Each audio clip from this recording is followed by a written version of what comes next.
This project is a 50,000 square foot teaching laboratory for Bristol Community College. It's in Fall River, Massachusetts. And this is a shot of their campus. And you can see that it's a commuter campus. There's no on-site housing, so you can see all the parking lots around the perimeter, and then all the existing buildings around the main campus quad. And that yellow outline is the proposed footprint, which, if you took a new satellite image, would be a construction site right now. This is an old, very preliminary schematic image of the building design, but it gives you just an idea of the massing. You can see that on the right-hand side there are two kind of solid program bars, and on the left there's one long program bar. It's 2 stories tall plus a penthouse, and then in the center is an atrium, which is a non-smoke evac atrium. It's just a 2-story open space connecting those solid program elements of the building. This is a program diagram of the first floor. I don't expect you to read the labels, but you can see those 2 bars on the top and then the one long bar on the bottom. So this has been reoriented. North is to the left, and that's really driven by the site constraints of maintaining the campus green in terms of that orientation. But you can see in terms of the program on this first floor, on the top right we have nursing, top left we have MedAssist and CLS, and bottom right we have the dental hygiene clinic. So it's a teaching clinic, but it also serves the community. And then we have some support spaces next to that, and in the center at the bottom is the dental materials lab. So it's mostly medical, dental, and nursing on the first floor. And then you go up to the second floor, and we have 6 primary teaching laboratories, and these are biotech, microbiology, and chemistry with their associated support spaces. So the project started out, as I mentioned before, a number of years ago, and we applied, generally speaking, our standard high-performance design solution to this project. Even though they had campus steam, we decided to go beyond that and use condensing boilers. It's a small enough building, and they don't have central chilled water, that we decided to go with air-cooled chillers. It didn't quite warrant a water-cooled chiller plant. We had 3 air handlers, totaling 70,000 CFM of total supply air capacity based on peak loads and exhaust rates. And we had reduced lighting power density, reasonable plug load sizing, and so forth. So this was our mass LEED Plus requirement. Again, being a community college as part of the state program where we have to meet LEED Silver with at least 20% energy savings. So we were on track for that level of performance. And the project went on hold, as state projects sometimes do, awaiting funding and approvals and so forth. And when it came back to life, Bristol Community College had really doubled down on their commitment to achieving carbon neutral for their entire campus operations by the year 2050. So we took a critical look at our quote-unquote high-performance business-as-usual design. And we did a detailed energy model. And we determined that the electricity consumption of the proposed design would be equivalent to roughly the entire existing campus, plus roughly 120 homes worth of natural gas consumption in the surrounding neighborhoods. So not too good, right? Question is, how do we do better? How do we push toward the zero net energy type of an approach with a building that traditionally is very energy intensive, with the equipment loads, the air change rate requirements, the exhaust from the fume hoods, and so forth? How do we change the game? So one of the first things we did is studied what is out there in the world. We did a number of weeks of research trying to find out whether there were any precedents out there for what we were going to pursue. And these are the 7 that we were able to identify that had some similarities to our project. We gathered some data on those buildings, and take some of this with a grain of salt. You know, these are not all validated numbers from the owners or the engineering teams themselves, but this is what we could find in our research.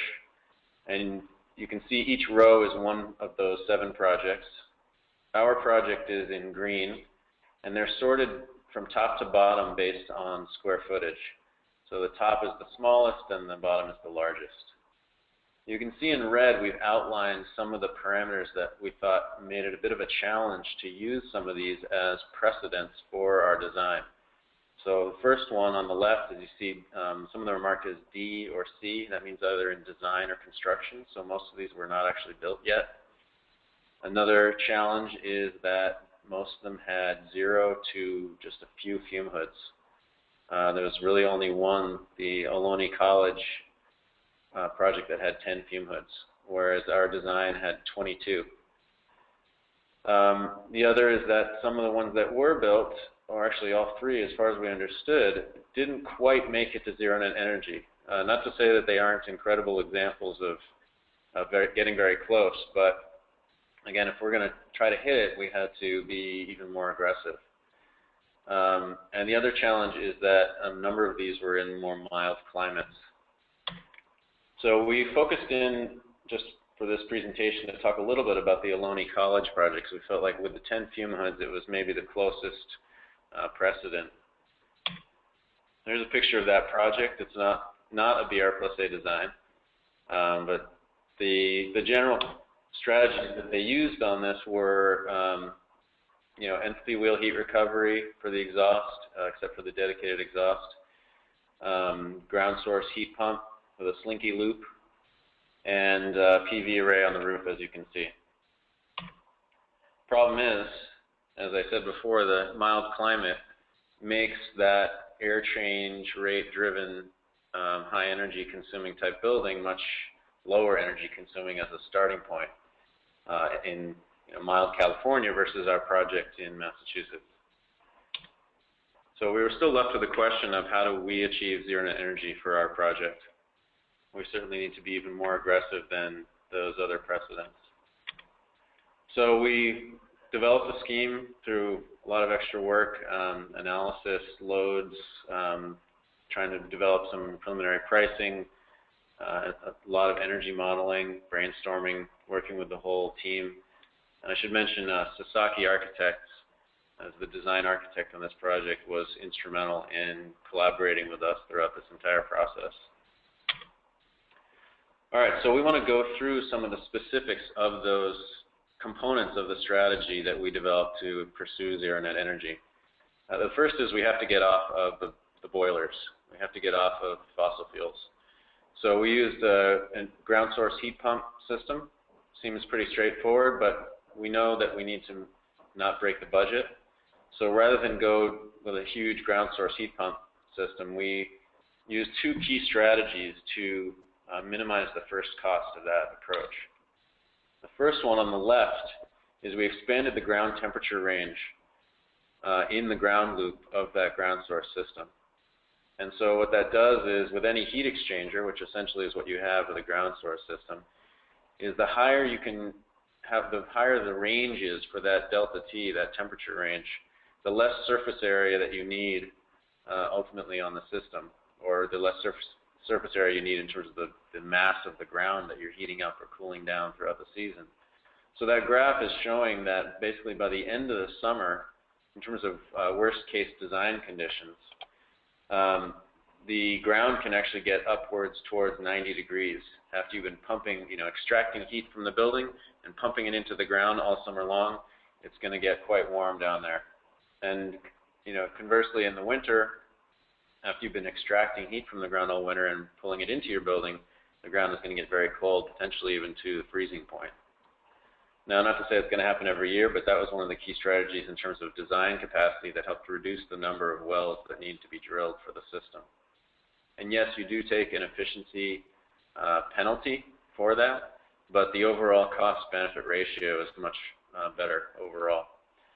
On the right, the other key strategy to making this viable is we used actually a ground source and air source heat pump hybrid system.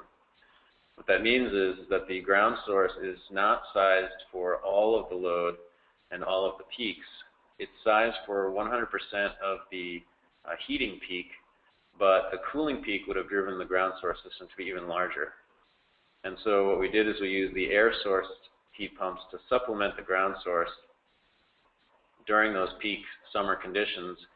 And we're using an advanced automation control logic that will optimize the system where in the shoulder seasons, as I said, if the ground's been pumped up to 90 degrees, by the time you get to a cool day in September, it may actually be more efficient to cool the building with the air source heat pump using 50 or 60 degree ambient air than to try to pump more heat into the ground when the ground's already up to 90 degrees.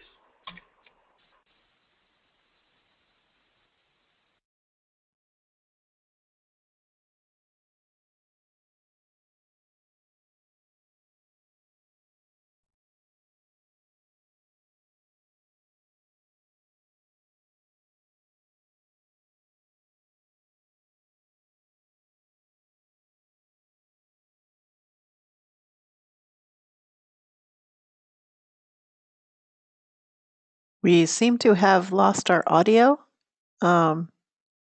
Jacob, I think you lost your connection. Apologies to our listeners. Technical difficulties. Hold on a sec.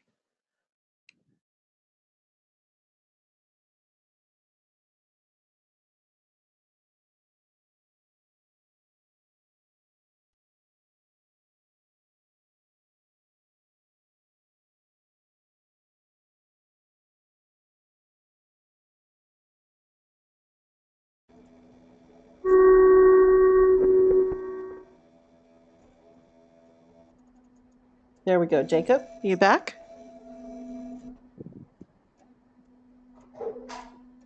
Apologies again to our listeners. There's some music, but Jacob, are you there?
Yes. Can you hear me? Jacob?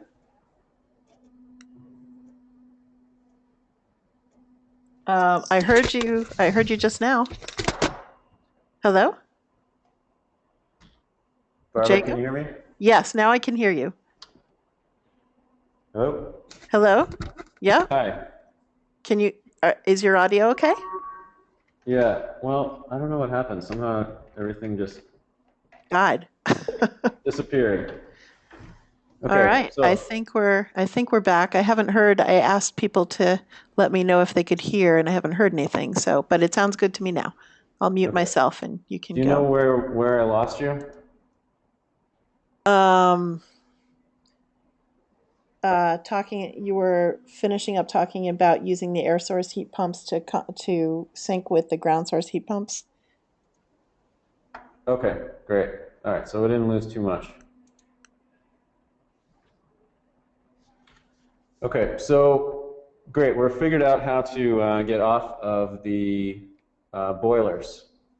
And use an all-electric system to do the heating and cooling for the building.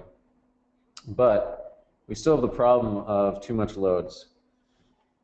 The ground source system with the original design would have been far too expensive, even with the hybrid ground source air source and the expanded temperature range in the ground. So we needed to bring down the overall mechanical system energy intensity. So that was really a series of strategies that we used to really change how the mechanical systems operate in the building. So the first step is to use filtered fume hoods.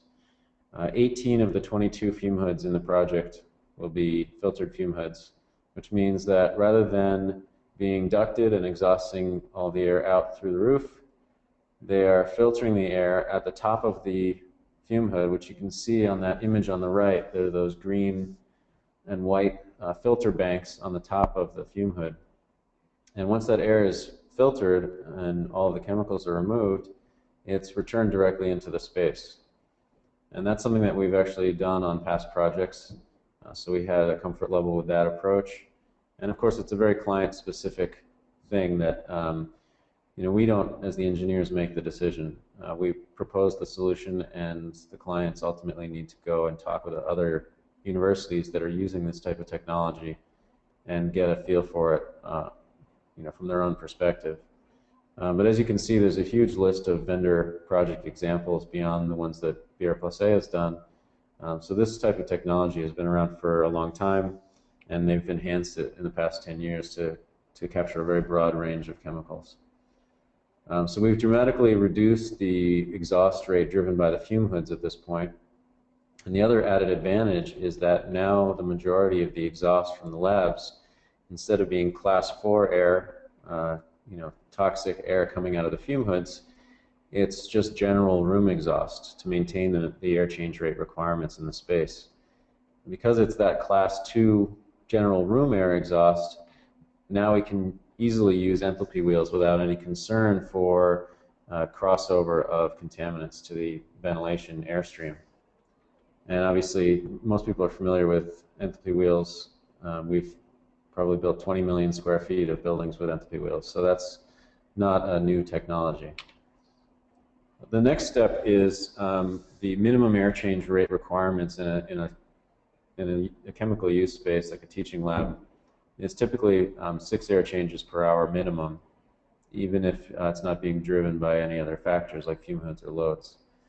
And so that was going to be a problem for our energy performance. So we have experience on past projects, and again, there's a much broader range out there in the industry of using central air quality monitoring systems such as Aircuity to sample the air quality in the space and identify if there's been any fugitive emissions or leaks, and then ramp up the air change rate only on an as-needed basis rather than running it at that higher air change rate at all times. And so through this system, we were able to reduce the occupied air change rate down to 4 air changes per hour and the unoccupied air change rate down to 2 air changes per hour. With the decision of the owner, if they wanted to, at some point, they could even shut down or put into a dormant mode some of the labs if they're not in use and all the chemicals have been properly stored. So now the last remaining thing that's driving our air change rate in those labs is the fact that the original design was an all-air system. So whenever you have a cooling load, you have to cool that back down with the makeup air. And so rather than do that, we wanted to fully decouple the space conditioning from the ventilation rates. And by applying fan coil units to all the zones, we were able to do exactly that. And the big advantage of the fan coil units over a chilled beams type of solution is that the chilled beams are still driven by the makeup air, unless you have a fan powered box or fan coil unit in between the chilled beam and the air handler supplying the chilled beam. You basically can't condition your space unless you've got your 100% outdoor air system flowing at a minimum static pressure. So to us, the fan coil units were a big upgrade over a chilled beam type solution for this client, in particular because they're very accustomed to fan coil units and they have them all over campus. All right, so we've now dramatically reduced the amount of airflow going through the building, but we still need to get the loads down. So in terms of the lighting, this is actually an old photometric plan, but we were able to achieve 50% reduction in lighting power density for the whole building. We're down to 0.6 watts per square foot on average, whereas the baseline is 1.2 watts per square foot. And we're using a combination of LED and fluorescence. And the other component of the load in terms of drivers is the plug loads, obviously. And so we did a detailed plug load survey. We plugged in every piece of equipment that they had in all of their existing labs that would be transferred over to the new building, and we got data on the few other items that they didn't have in place yet. You can see that that's just a partial list on the right-hand side of all the things that we metered. And then each of the columns in this chart are associated with one specific room or one type of program within the building. And so you can see that each of those bars is stacked up a series of different pieces of equipment that embody that peak load condition. Now the red line was our original high-performance basis of design for the plug loads. And by doing this plug load study, we were able to bring that down to the new green line and reduce those peak capacities to cut down on first cost and really right-size the systems while maintaining enough flexibility for their future operations. Now, beyond just identifying the peak loads, we took this as an opportunity to enhance the accuracy of our energy model. So this is a graphic representation of the number of schedules that we built into the model based on not only doing those plug load surveys, but identifying part load conditions and then mapping those to actual class schedules throughout the year by interviewing all of the staff and faculty to understand exactly how those spaces would be used every day throughout the entire year. Jacob, I'm sorry to interrupt. I'm not sure if the slides are advancing. Oh, really? I'm looking at the ground source slide still. So I'm not sure. Yeah. I'm not sure if that's just me or if anyone else is having that problem, you can shoot me a message through the chat pane. You know what's strange is I don't even have the button to click on show screen. Huh. Maybe that's only in my panel. Oh, maybe you need to transfer presenter back over. Since I lost connection and came back in. Oh, that could be. Hold on one second. There we go. It should be. Sorry about that. Sorry about that. Do you see that now? Yeah, that's great. Hello? Yeah, everything looks good now. Okay. So just for fun to recap, filtered fume hoods, enthalpy wheel heat recovery, air acuity to reduce the minimum air change rates, and fan coil units to handle the load so that the ventilation was not driven by the loads.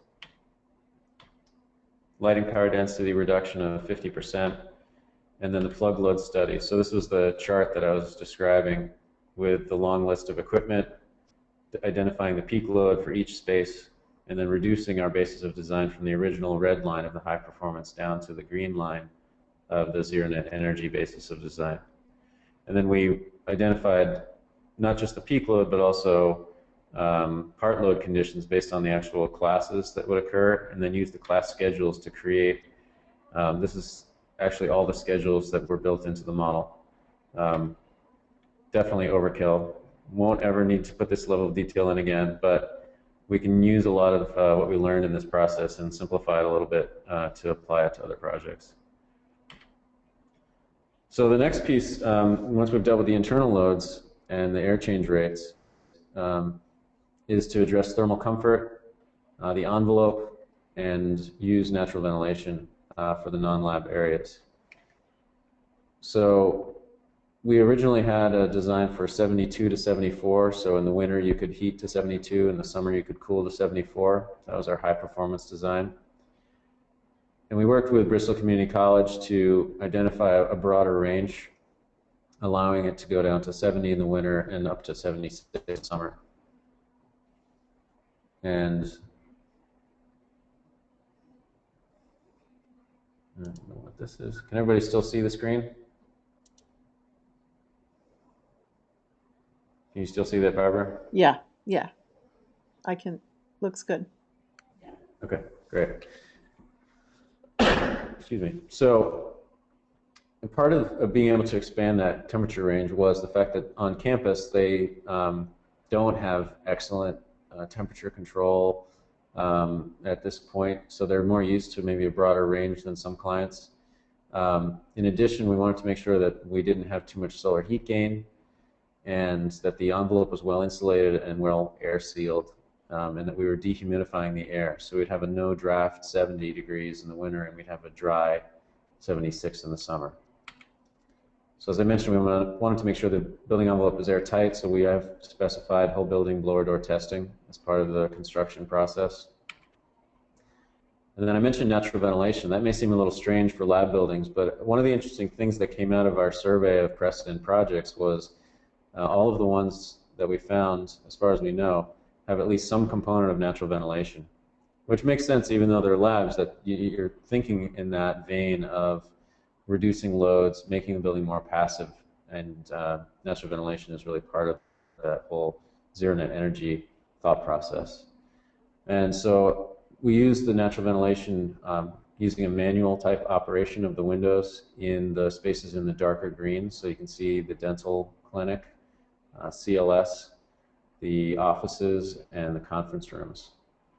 And then the main open area in the center, the atrium space, that's where we invested in a fully automated system where there's window actuators. We have I don't know what's going on with my computer.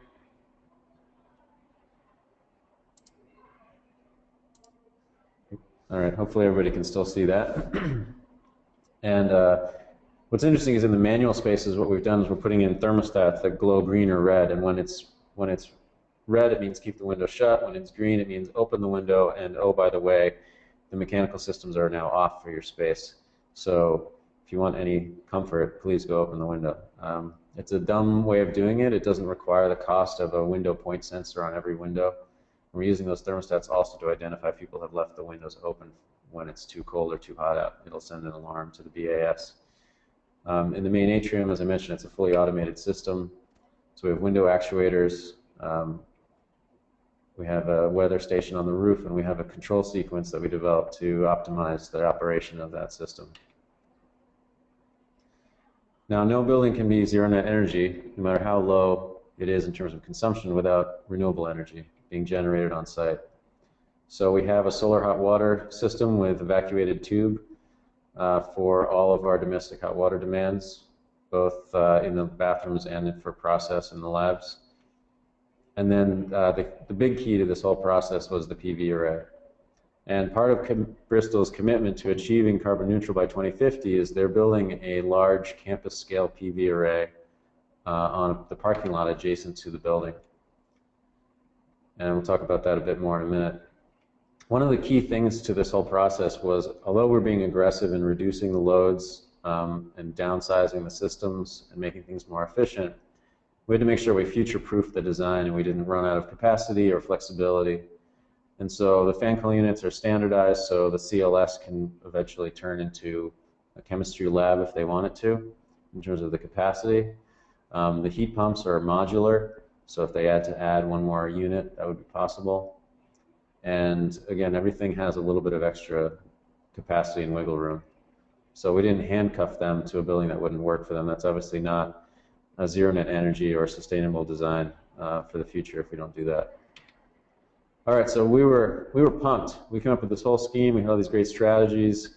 We had crossed all our T's and dotted our I's, except we hadn't done the energy model yet, the official energy model updating the whole building. So Here, as I mentioned, is the campus scale PV array. And I should mention that this is being done through a power purchase agreement. So it's a third-party provider that will install the system, maintain it, operate it, and they guarantee the electricity generation goes to Bristol Community College at a rate of 11 cents a kilowatt hour, fixed with no escalation for 15 years. And they have options to buy at 10, 15, and 20 years. They can buy the whole system from the provider. So this is no first cost to Bristol, and it costs less than their current electricity, and it won't ratchet up over time. So it's an amazing deal that can be taken advantage of throughout Massachusetts and other areas. So this is the original 2 megawatt PV array, and the original design was going to consume about 90% of that PV array, plus 120 homes worth of natural gas. So when we showed this slide to the team at Bristol, they were shocked. It was pretty scary to think that they had committed to carbon neutral, they had invested all this effort into putting in this PV array, and in one building we were going to basically eat up the entire thing. That was the high performance design. So the alternative to that we developed, the zero net energy design, dramatically reduced that. It eliminated fossil fuel consumption, it cut total energy by about 70%, and it cut electricity by more than 50%. And that was at the schematic design level. By the time we finished the construction documents, you can see in green there, we had reduced it even further. At the same time, Bristol expanded the PV array to 3.2 megawatts, and now we're using about 16 to 17% anticipated of the total array capacity. So their entire campus will be zero net electricity when this is built. We also save about $100,000 a year in energy cost at schematic design, and that actually continue to improve towards construction documents, so it's likely even more than that. But based on that $100,000 a year, we need to do a life cycle cost analysis. And oh right, one more thing, can we afford zero net energy? So we had the independent cost consultant do a detailed line item cost estimate of the two designs, the high performance and the zero net energy, that we developed in parallel all the way to the end of schematic design. And the result of that cost estimate was that the zero net energy design came in $200,000 less than the original high performance design. It seems shocking, but we were aggressive enough in all the ways to reduce the loads of the fume hoods and the air change rates and the plug loads and the lighting, that we could offset the additional cost of the ground source system, the filtered fume hoods, more LED lighting, the natural ventilation system. So this is really what makes this whole process viable to us, is that trade-off and making that commitment and using integrated design to think holistically about the project and change the whole approach. Jacob, excuse me, there's one question, clarification. Are you talking about zero net electricity or zero net energy, which includes gas? Right, so the campus will be zero net electricity because they do still consume natural gas for steam for the other buildings on campus. I think they will probably have some plan that they're developing to get off of the natural gas also for the other buildings. For our building in specific, it's an all-electric building. So there will be no fossil fuel consumption, and all of the electricity consumed by the new building will be from that PV array. So it will be zero net energy. Plus, we still have that 84% of that PV array that'll then power the entire campus in terms of electricity. So between the $100,000 a year in energy cost savings plus the $200,000 initial cost reduction, we ended up with a $1.5 million net present savings over a 20-year period. And then that doesn't even take into account the $750,000 in grants and utility incentives, plus we recently applied for the DOER grant for additional metering to do the full M&V on the project. So we may potentially get some additional funds.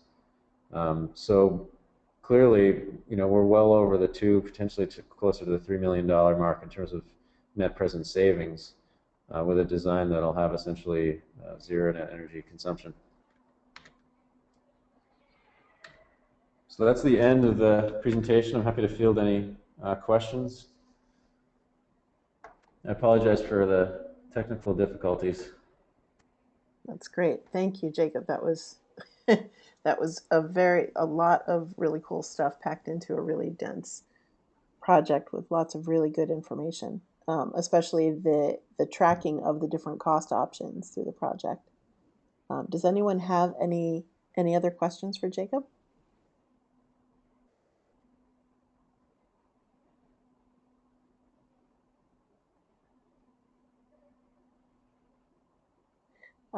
Question about the engagement of, who the owner was, and who was involved in the process on the side, on the owner's side. What was it, a broader engagement including the facilities and trustees and other folks, or who was the makeup of, on the client side, that interacted with the team? Yeah, absolutely. So, we can, blow our horn all day long about our great technical solution, but it never would have been possible without the owner team. I mean, they were really the ones that got this ball rolling in the first place and inspired us to take a harder look at our design and come up with a better solution. I mean, they were the ones that were committing to the 2050 challenge of carbon neutral for their entire campus operations. Their facilities team is incredible. They were the ones championing the whole power purchase agreement. They originally had planned to install a 600 kW wind turbine that eventually was killed by the neighbors because they didn't, basically the not in my backyard issue. But yeah, they are really the pioneers. I think they were one of the first signatories to the American College and University President's Climate Commitment. Mm. So they really were the champions of this whole process, and they sparked the whole thing. So beyond Bristol Community College's leadership, DCAM was also instrumental in working with us and being flexible and approving things like the filtered fume hoods and the reduced airside capacity on the air handlers and the ground source system, ultimately allowing us to transition some of the original grant that was going to be applied to, I think DOER allowed us to transition the grant from what was going to be the wind turbine over to support the ground source and PV array investment. And it was interesting, it was really at all levels at Bristol Community College. There, between the facilities team, who were very proactive and interested and engaged and willing to take on challenges. Also the different department heads that were going to have to use this new technology that they weren't familiar with, like the filtered fume hoods. And they went on tours of Rochester University and educated themselves and were interested and willing to think outside of the box on some of these solutions that were required to make this viable. So it was a great process, and we have nothing but thanks and gratitude to that team. That's great. Any other questions? Technical questions, process questions?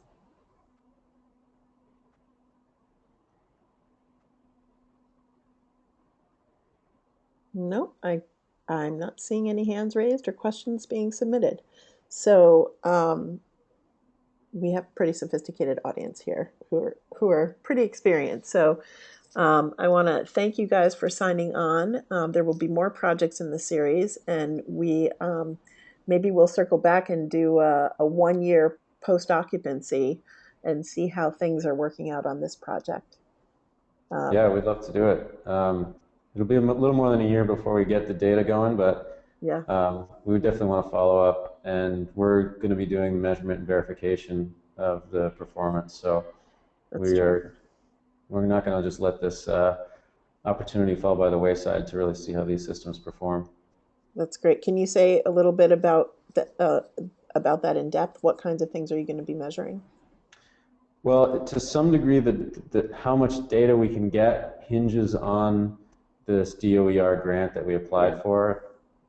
It's part of the Zero Net Energy Initiative for the state, and if it's approved, we'll have every meter we could ever dream of in the building. That'll get us data on all the electrical systems, on the main heat pump plant, all the chill water flows, BTU, temperatures, everything.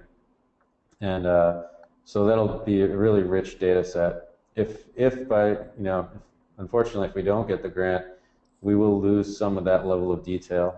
But we'll still do what we can to try to gather the data through the BAS and through the whole building level metering to then calibrate the model and use that as part of the commissioning and operations process. But it would be ideally the full lead measurement verification where we break down all the fan energy, heat pump energy, lighting, plug loads, and so forth. So we'd have all that detailed data. That sounds great. Great. Well, thank you so much for taking the time and sharing this project with us. It's really inspiring, and Yeah. Thank you, especially Barbara. to see what a paradigm shift from the original base design to this design. So thank you for sharing that with us, and thanks for folks for signing on. And we will see you next time. Thank you.